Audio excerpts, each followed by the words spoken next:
Welcome back to another technical deep dive here in the debug zone. Today we're tackling a big question and breaking it down with insights from other users.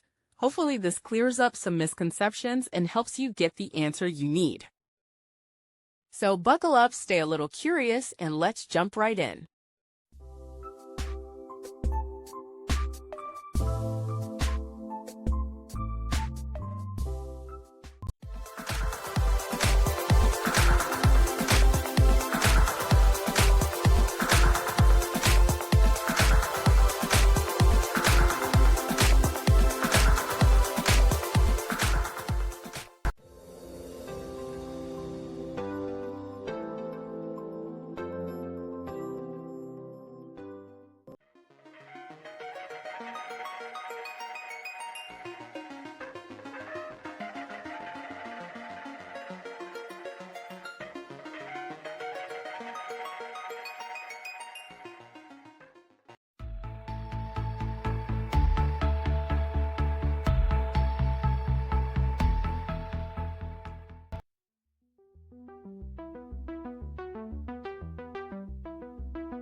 And that's a wrap.